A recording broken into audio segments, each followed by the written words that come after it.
Imagine standing in the middle of an Alaskan forest, surrounded by nothing but towering pines and an eerie silence so thick it almost feels alive. Now imagine hearing a scream so raw it makes your blood run cold. That's exactly what happened to us. Last winter, my friend Colin and I decided to escape the monotony of our small-town lives by spending a week in a cabin deep in the Alaskan forest. It was Colin's idea. He'd found the place online, advertised as a secluded spot with breathtaking views. The promise of snow-covered trees, peaceful nights by the fire, and absolute silence sounded like a dream. The cabin was a 2-hour drive from my house, tucked away in the middle of nowhere. We packed our thing, loaded up my truck, and set off early in the afternoon. As we drove deeper into the wilderness, the road narrowed, turning into little more than a trail cutting through endless pines. By the time we arrived, the sun was dipping below the horizon, casting long shadows across the snow. The cabin was small but cozy, a single bedroom, a tiny kitchen, and a fireplace that seemed like it might crumble if we sneezed too hard. Surrounding it was nothing but endless forest and an unsettling silence. After unpacking, we decided to explore the area before nightfall. The forest was unnaturally quiet. No birds, no rustling branches, just the crunch of our boots on the snow. As we followed a narrow path winding through the trees, that's when we heard it, a scream. At first it was faint, carried by the wind. Colin and I froze, exchanging nervous glances. Then it came again, louder, closer, and unmistakably human. It wasn't just a scream. It was a cry of desperation, the kind that makes your stomach twist. "We have to check it out," Colin said, his voice firm. I wanted to turn back, pretend we hadn't heard anything, but we couldn't ignore it. We followed the sound, our footsteps quick and uneven. The screams grew louder as we pushed deeper into the forest. That's when we saw it, a faint light flickering through the trees. It was coming from another cabin. This one was old and decaying, its windows smeared with grime, the roof sagging under the weight of snow. The light inside flickered like it was coming from a fire or a lantern. As we crept closer, the screams stopped. If you were in our shoes, would you have approached the cabin or turned back to safety? Let us know in the comments before we continue. The silence was broken by a low, muffled sound, like someone crying or gasping for air. Colin gestured for me to stay back while he cautiously approached the window. He wiped a patch of frost off the glass and peered inside. I'll never forget the way he turned back to me, his face pale as the snow. "There's a guy tied to a chair," he whispered, "and another man, wearing a mask. He's got a knife." My blood turned to ice. Before we could process what we'd seen, a voice cut through the air behind us. "What are you doing?" We spun around. A tall, broad-shouldered man stood just a few feet away, his face obscured by the shadow of his hood. His presence was suffocating, his gaze sharp and cold, even if I couldn't see his eyes. Neither of us responded. Colin grabbed my arm, and we ran. The chase through the forest felt like a nightmare. The man's heavy footsteps pounded behind us, relentless. When we finally slammed the door of our cabin shut and locked it, we thought we were safe. But safety was an illusion. We turned off the lights and peeked through the window. Nothing. The forest was empty, yet it didn't feel right. The rest of the night passed in dread, every creak of the cabin and howl of the wind making my skin crawl. The authorities eventually arrived, but when we led them back to the old cabin, it was empty. No light, no masked man, and no victim. Days later, they called us, saying they'd apprehended 2 men. One of them matched Colin's description of the masked man. The officer wouldn't say much, but left us with a cryptic warning. "It's better if you don't know the details." We cut our trip short, unable to shake the feeling that the forest itself was alive, hiding secrets we weren't meant to uncover. Would you ever spend a week in a remote cabin like we did? Let us know your thoughts in the comments, and don't forget to like, share, and subscribe for more terrifying tales. Until next time, stay safe and stay out of the woods.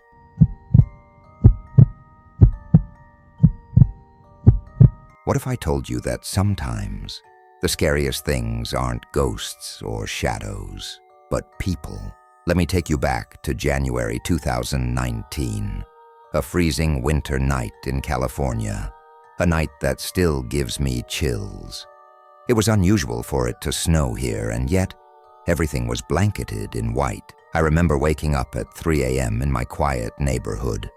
The silence was so heavy, it felt like the snow itself had muffled all sound. I went to the window, curious about how much snow had fallen. Pulling back the curtain, I was stunned. The street was a sea of untouched white, glowing faintly under the streetlights. It was so still, it felt unnatural. After using the bathroom, I headed downstairs to grab some water. The house felt oddly empty, like the snowstorm had sucked all life out of it.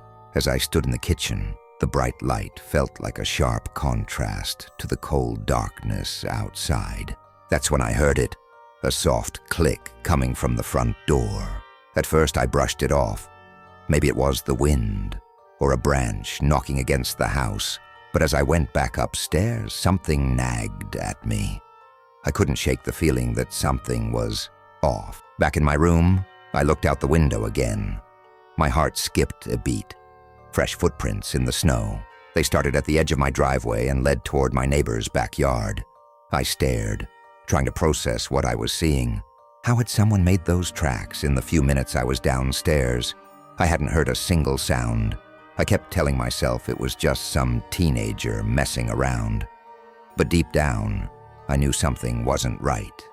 If you were in my shoes, what would you have done? Would you have told someone immediately or tried to investigate on your own? Let me know in the comments. I'm curious how you'd handle something this creepy. The next morning, I came downstairs to find my parents visibly upset. My dad was pacing, while my mom sat on the couch, her hands clenched. "What's wrong?" I asked, my voice groggy. "Your mom's gold jewelry set is missing," my dad said, his tone sharp. That jewelry wasn't just expensive. It was sentimental, a gift from my dad on their anniversary. My mind immediately went to the footprints. My stomach churned as I told them what I'd seen the night before. My dad's expression darkened. "Let's check the cameras." We gathered around the monitor. At first, everything seemed normal. The snow falling quietly, the empty yard. Then we saw it, the footage of me walking into the kitchen for water. But there was something in the corner of the screen. A man. He was tall, thin, and wearing dark clothes. He stood perfectly still, half hidden by the dining room doorway. His head was tilted, and he was watching me the entire time I was in the kitchen. I froze. My parents rewound the footage again and again, but the man's face was blurry, indistinguishable. The police came, but they couldn't do much. The snowstorm had erased the footprints, and the footage wasn't clear enough to identify the intruder. All they could do was advise us to improve our security and be careful. For weeks, I couldn't sleep. Every time I closed my eyes, I saw him, standing there in the shadows, watching me. I couldn't stop wondering how long had he been in our house. Did he watch me come downstairs? And the most terrifying thought of all, what would have happened if I had noticed him? What do you think his intentions were? Was he just a thief or something far worse? Drop your theories in the comments, and remember, sometimes the scariest monsters are the ones hiding in plain sight.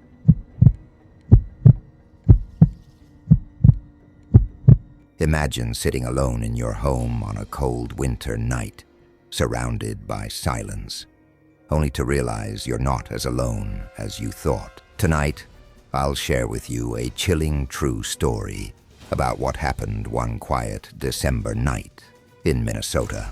Trust me, this one will make you rethink spending the night alone. It was a freezing December night in Minnesota. The snow outside was nearly a foot deep, blanketing everything in an eerie silence.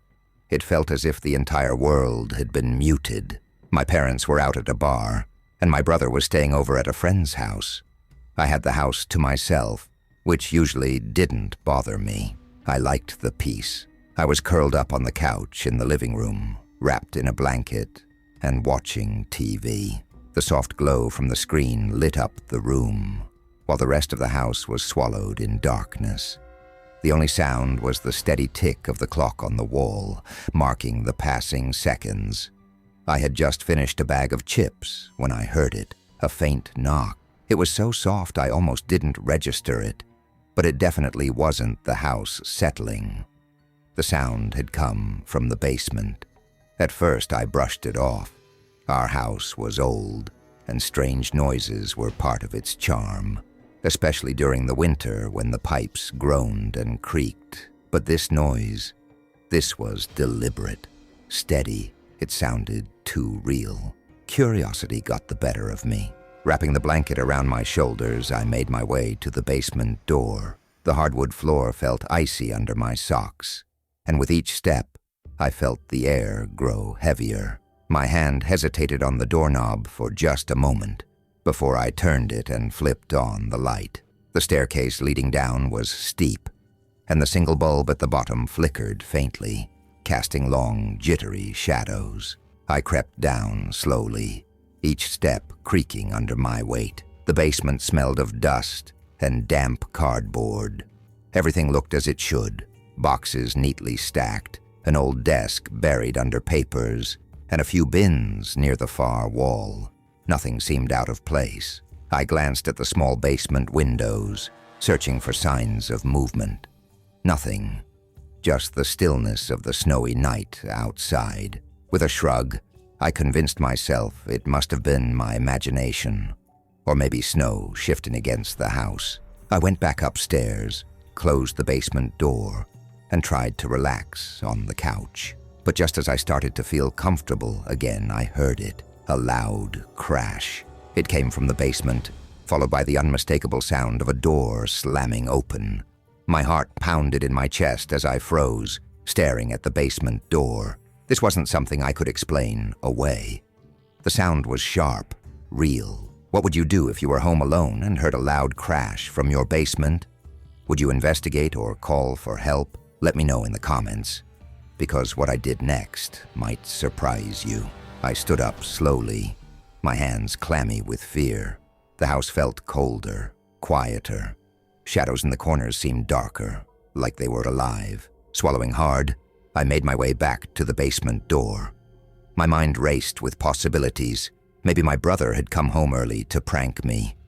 Maybe it was nothing at all. I called out, my voice trembling. "Ryan, is that you?" No answer, just silence. I opened the door again, and the air that greeted me was freezing. The light flickered as I descended the stairs, and the creaks of the steps sounded louder in the stillness. When I reached the bottom, my stomach dropped. The basement was in chaos. The desk drawers had been yanked open, papers scattered everywhere. Boxes that had been neatly stacked were now tipped over, their contents spilled across the floor. The plastic bins by the far wall had been knocked over, their lids lying a few feet away. But what sent a chill down my spine was the back door. It was wide open. Snow had blown in, leaving a thin layer on the floor, and leading away into the backyard were a set of deep, clear footprints, fresh in the snow. They disappeared into the night. For a moment, I couldn't move. Someone had been in my house. They'd been in my basement while I was sitting just above them, completely unaware. I slammed the door shut and locked it, my hands shaking. I grabbed my phone and called my parents, my voice barely steady enough to explain. My mom told me to stay put. They were on their way. When my parents arrived, my dad grabbed a flashlight and followed the footprints into the yard. My mom stayed with me, trying to calm me down. We watched through the window as he traced the tracks over the fence and onto the road behind our house. When he came back, he shook his head. The footprints ended at the road. The police arrived not long after. They combed through the basement, but there were no signs of forced entry. The back door hadn't been broken. It had been unlocked. My dad swore he'd locked it earlier, but the officers said it might not have latched properly. They chalked it up to a random burglary. Someone who thought the house was empty, but the way the basement had been searched, so deliberate and thorough, made it feel personal. Even now, I can't help but wonder, what were they looking for? Do you think this was just a random burglary, or was the intruder searching for something specific? Drop your theories in the comments, because I still don't have the answer. And if you've ever had a terrifying experience like this, I'd love to hear your story too.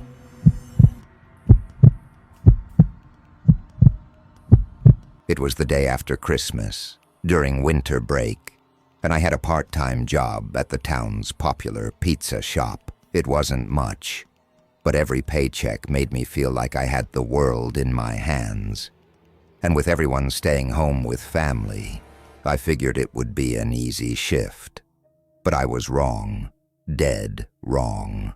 Around 8 p.m., my manager told me to start taking deliveries. I figured I'd knock out a quick one and get back to the shop. But I couldn't have predicted what was about to happen. My first delivery was a single pizza to a house 20 minutes away. The roads were eerily empty, almost no cars out. The snowfall was light, only visible beneath the streetlights, and it was oddly peaceful. I actually drove the speed limit, soaking it all in, knowing that chaos awaited me back at the pizza shop. But as I approached the address, something felt off. The house wasn't in a neighborhood. It sat alone, just off the side of the road, surrounded by snow-covered trees. The driveway was a mess, no plowing making parking tricky. But what really caught my attention was the decorations. Over-the-top Christmas lights covered every inch of the house and yard, yet, strangely, not a single light was on inside. I grabbed the pizza and walked up to the porch.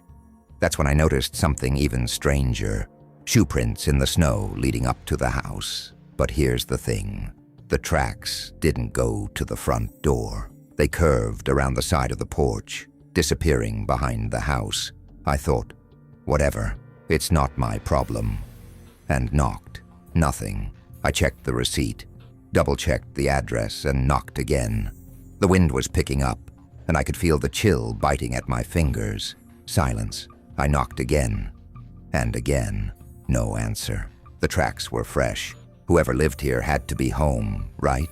But after a fourth knock, I gave up. I turned around and headed back to my car. But as I tried to start it, the engine stalled, over and over. The cold was unbearable, my hands numb and shaking as I cursed under my breath, struggling with the car. Then I saw it, a person, standing in the snow, completely bundled up, boots, jacket, snow pants, the works. I got out, confused. "Hey, did you order the pizza?" But they didn't answer. They just started walking toward me, moving slowly, deliberately. Something was wrong, but I couldn't put my finger on it. And then it hit me. They were too calm. They knew I couldn't leave. I rushed back into my car, heart racing. My hand trembled as I dialed 911, trying to explain my situation. But as I was talking to the officer, I heard a deep, unsettling voice from outside the car, asking if I needed help. How did he know I was calling for help? I froze, fear washing over me. I continued talking to the officer, but the man outside wasn't stopping. He started to move faster, trying to find a way inside. Panic gripped me. I prayed the engine would start. Just when I thought I might be trapped, he reached into his pockets, his face twisted in frustration when he couldn't find whatever he was looking for. He punched the window hard. Then just like that, he ran off, disappearing behind the house. What do you think was happening here? Was this man just a random threat? Or was he waiting for something more sinister to unfold? I need you to pause for a moment and share your theories in the comments below. What was his plan? Was I lucky? Or was there something else going on? 2 minutes later, I saw the red and blue flashing lights of the police car in my rearview mirror. But the man, he was still coming. This time, he had something in his hand. I don't know what it was, but the panic in his eyes told me everything I needed to know. The moment he saw the police lights, he bolted, and that was the last I saw of him. The owners of the house, they were gone for the holidays. And the man, he wasn't a neighbor. He'd plugged in the Christmas lights to make it look like someone was home. And when I was on the porch, he tampered with my car to keep it from starting. The rest, I don't want to think about it. He must have planned to kidnap me, but for some reason he dropped whatever tool he needed to break my window. He ran back to get it, and that's when the cops arrived. After that night, I never did deliveries again.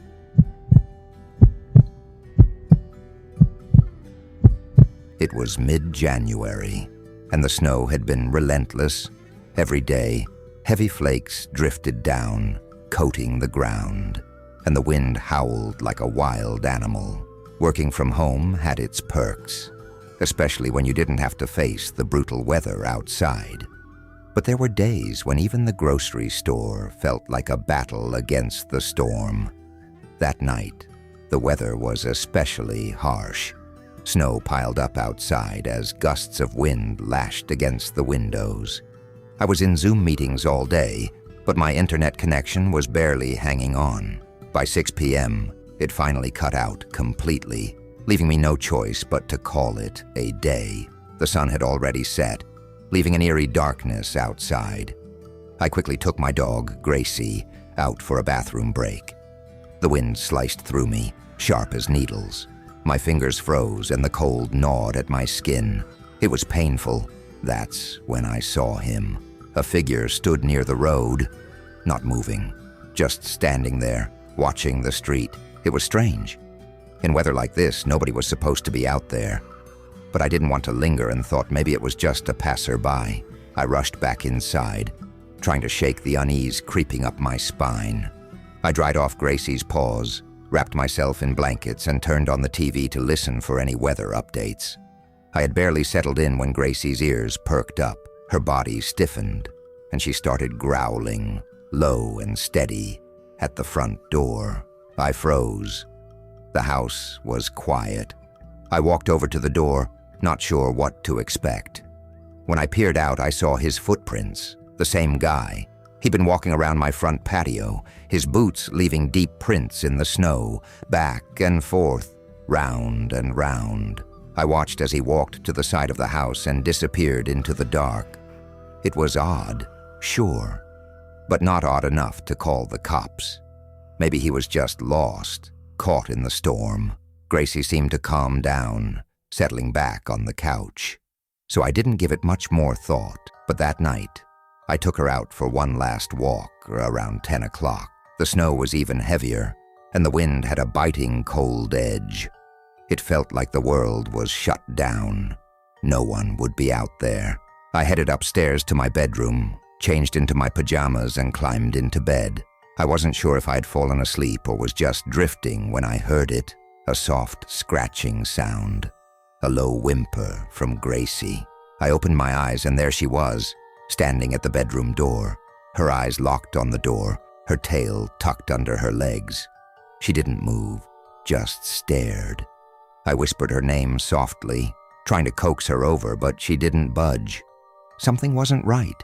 Gracie was usually the first to bark at a stranger, but this was different. I threw the covers off and quietly got out of bed, creeping toward the door. I pressed my ear against the wood. Nothing. I slowly reached for the door handle, my hand trembling. Just as I was about to unlock it, the door handle on the other side twisted, slowly. I froze. The door creaked as it turned back and forth. Someone was on the other side, trying to open it. My heart pounded in my chest, each beat louder than the last. They knew I was here. I tried to stay quiet, still, but the handle twisted more aggressively. The person on the other side was getting desperate. They weren't just knocking anymore. They wanted in. I darted back to the bed, grabbing my phone and dialing 911. As I searched for something to defend myself with, I realized the person had stopped. The silence was deafening. I waited, clutching the phone to my ear, praying the operator would pick up faster. The longer the silence stretched, the more intense the fear gnawed at my insides. The police arrived about 10 minutes later, but when they searched the house, they found nothing. No one was inside. The front door was wide open, likely picked, and there were fresh boot prints in the hallway. They were all over the place, but the strangest part? The prints didn't lead anywhere. No signs of anyone taking anything. It was clear the intruder wasn't interested in stealing anything. They were looking for me. And that's where the trail ends. I'll never know who that person was or what they wanted. But there's one thing I do know for sure. I'll never be able to sleep soundly again without Gracie by my side. So here's the question for you. What would you have done if you were in my place? Would you have opened the door when you heard it twist, or would you have stayed hidden? Let me know in the comments below. I'm really curious about what you'd do in this situation.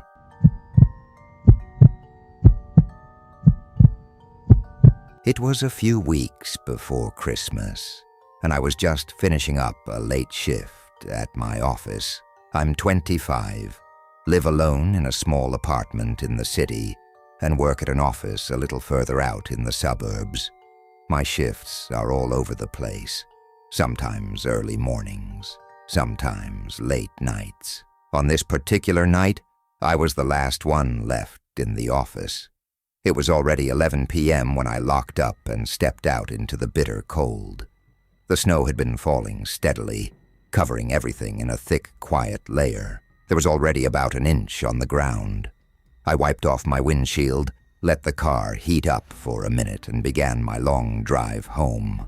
The roads weren't plowed yet, so the drive was slower than usual. A few times, my car slid just for a second, making my heart race before it snapped back under control. It was a delicate balance. Drive slow enough to avoid a crash, but not so slow that I'd be stuck in the snow for hours.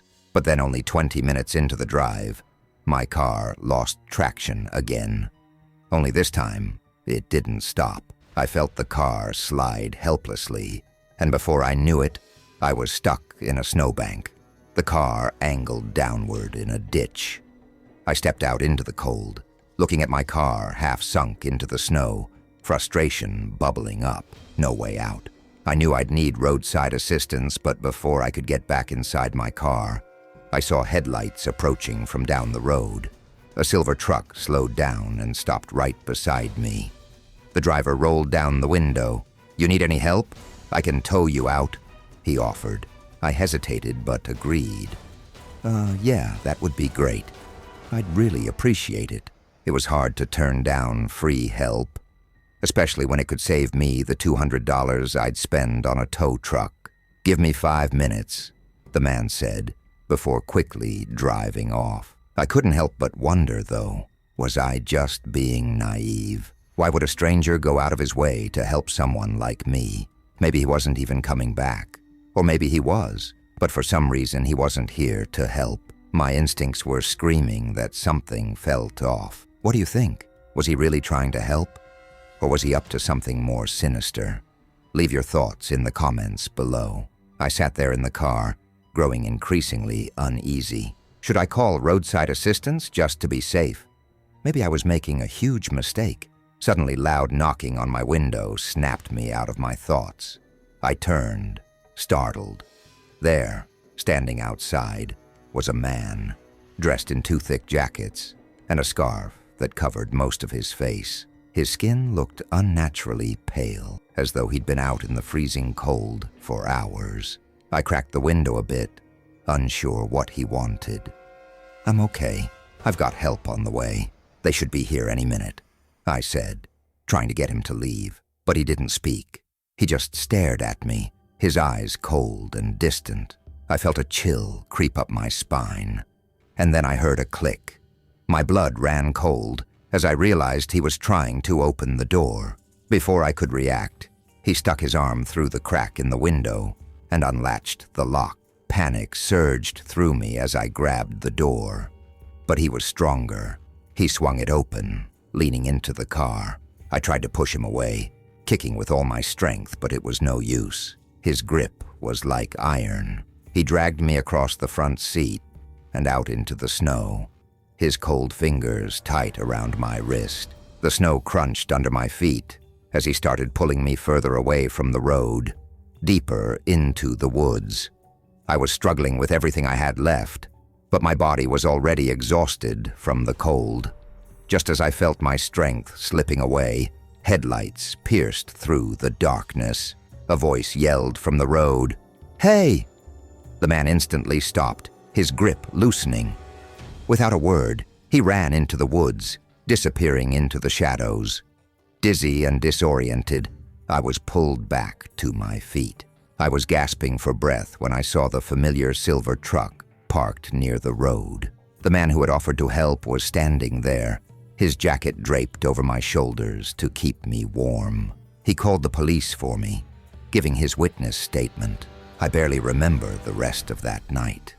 The adrenaline made everything blur together, but looking back, I realized just how close I came to never making it home. If he hadn't been there, I don't know what would have happened. I might not even be here to share this story with you.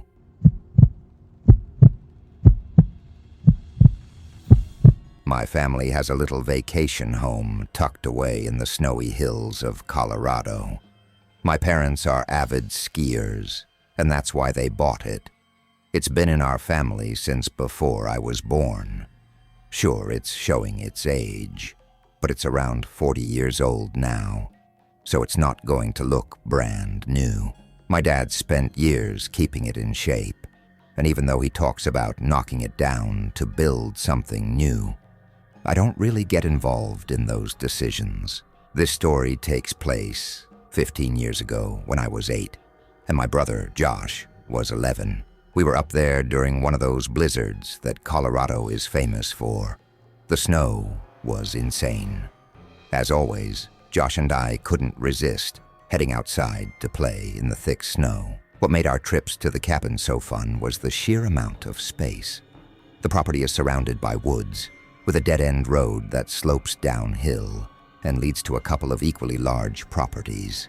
It was the perfect setup for games like hide-and-seek, snowball fights, or whatever we could dream up. Josh and I decided to play a snowball fight with our own rules. The objective? Steal the jewel from the other fort.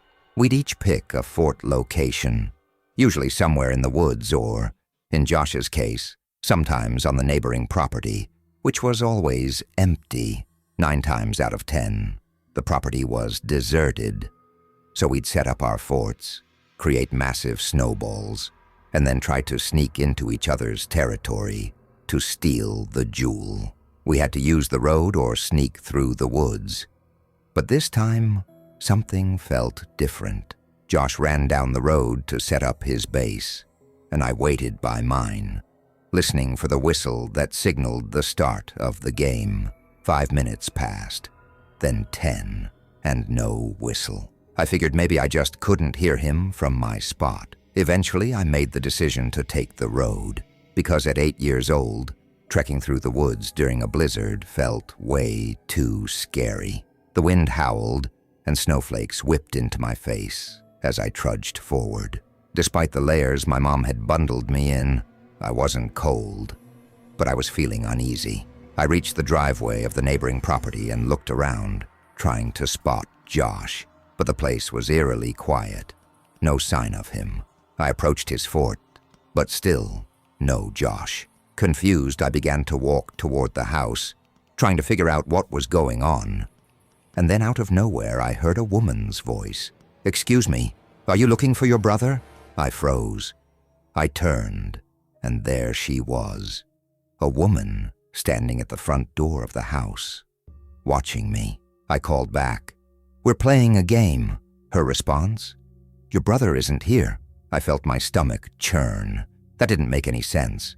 My heart pounded, and I began walking toward her, the snow crunching under my boots. As I got closer, her face became clearer to me. She looked so much older than I expected.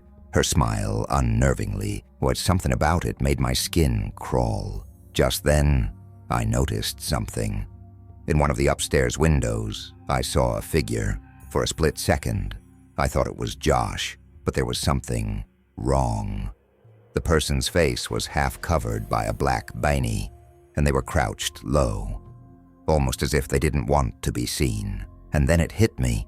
There were fresh footprints leading from the woods to the front door, footprints that had to be Josh's. The woman kept smiling, gesturing for me to come inside to get out of the cold. I froze. My heart raced. I screamed, "Josh!" but there was no answer. The woman's smile dropped, her eyes widening in surprise, as if she hadn't expected me to react that way.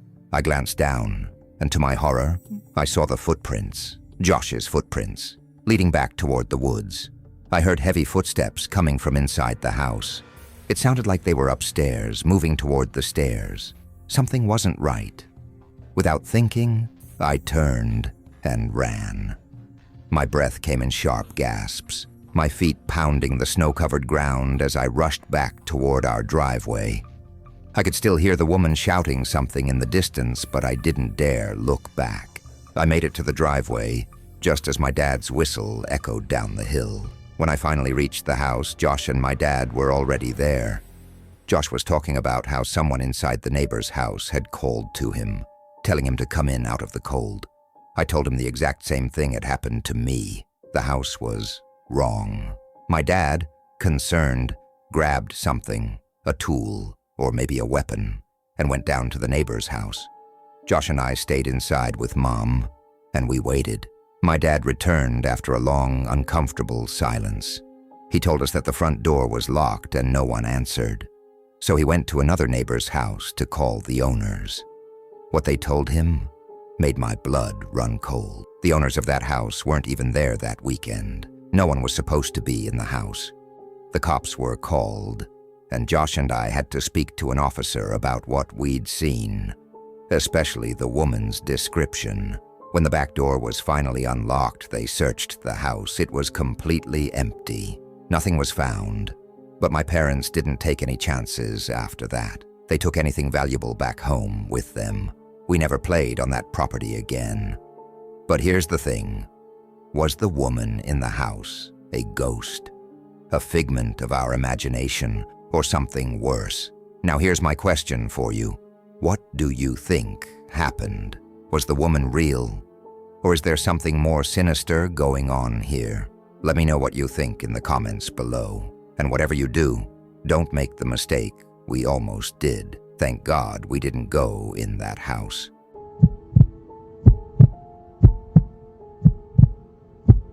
I've been skiing for as long as I can remember.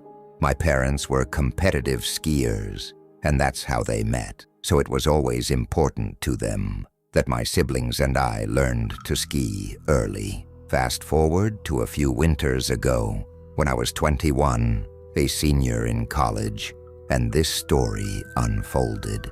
Every ski trip was a tradition, but this one was different. Jaden booked it, Ryland drove, and we were all ready for another adventure at one of Vermont's massive ski resorts.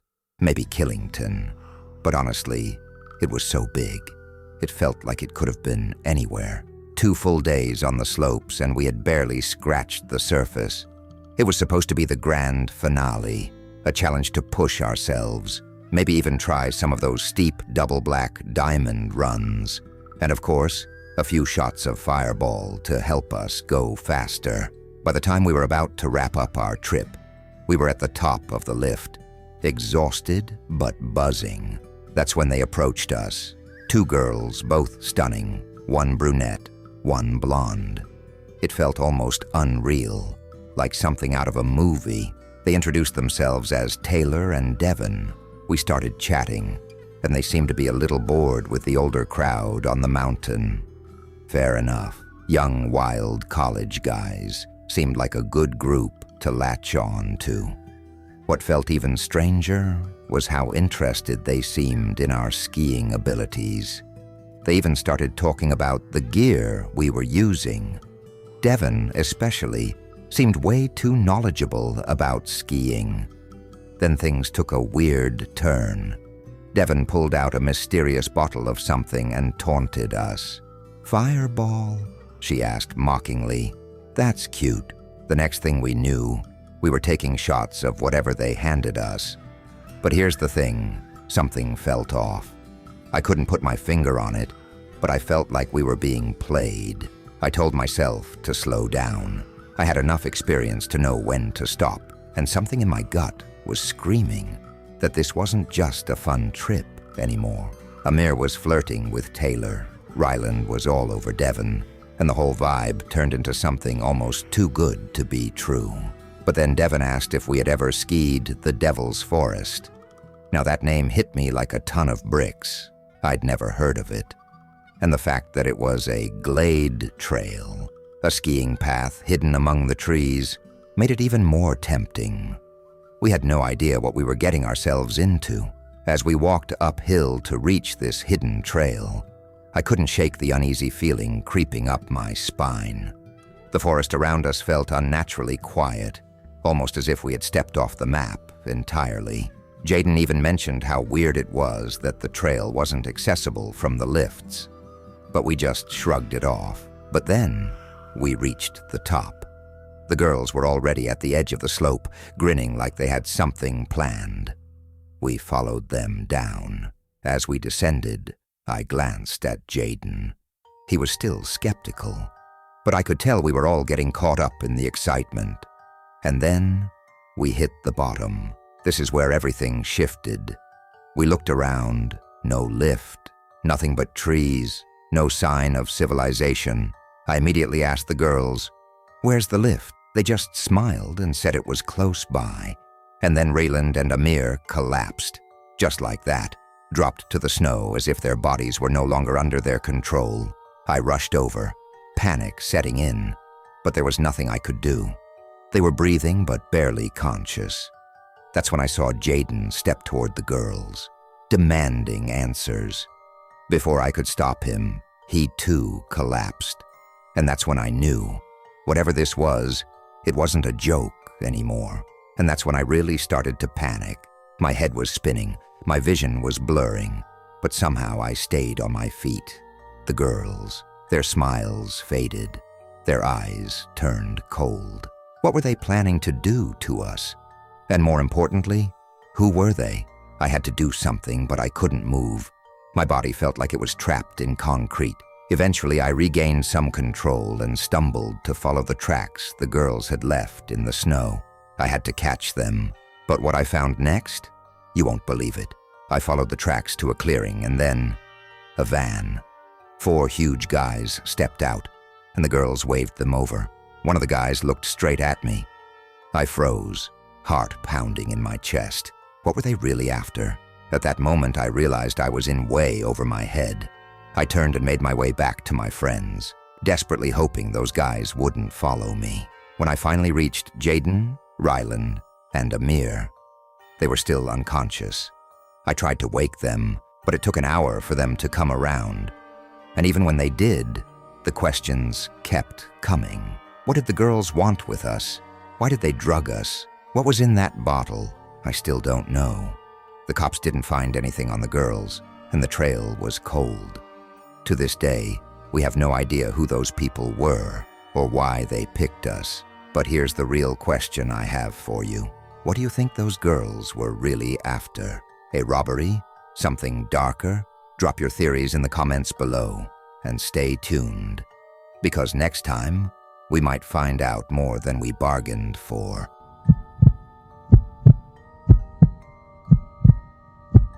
Every winter, my friends Kyle, Ricky, and I have this weird little tradition. It sounds harmless, maybe even stupid to some, but it's something we've always done.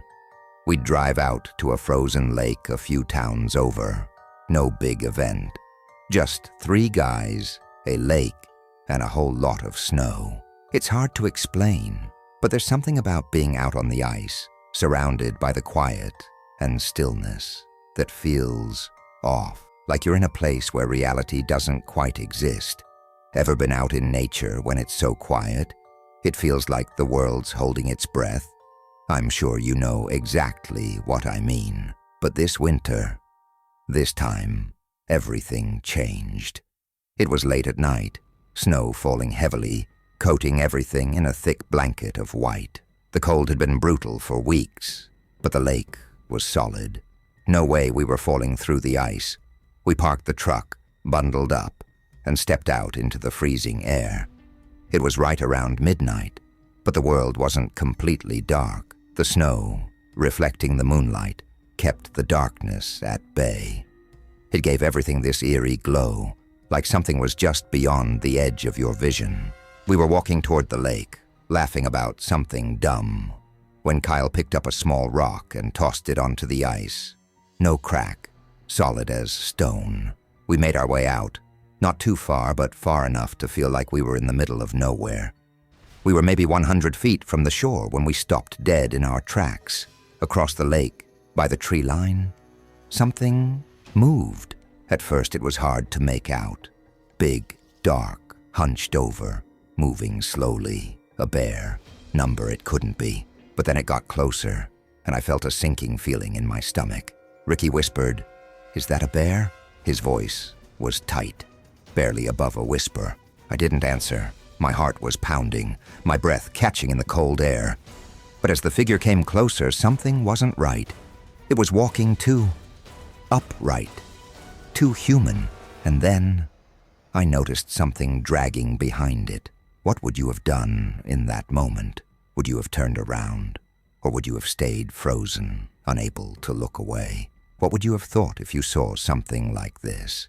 Let me ask you, if you were standing there in our shoes, would you have stayed to watch? Or would you have run the moment you saw it wasn't a bear? Drop your answer in the comments. I'm dying to hear what you would have done. It wasn't a bear at all. It was a person, a man in a bear suit, the most bizarre thing I've ever seen. He looked wrong, even from a distance. The snow around him seemed to blur everything, but I could still see the rope in his hand. He was dragging something behind him. A black bag, a small garbage bag, but it didn't belong there, not in the middle of nowhere, in the dead of winter. The man reached the ice, unzipped the suit, and stepped out. What we saw made it worse, not better. He wasn't huge or threatening, but there was something off about him. He crouched down, holding something in his hands. It looked like a rock, but what happened next was the worst part. He began slamming it into the ice over and over. Each strike felt like it vibrated through the ground.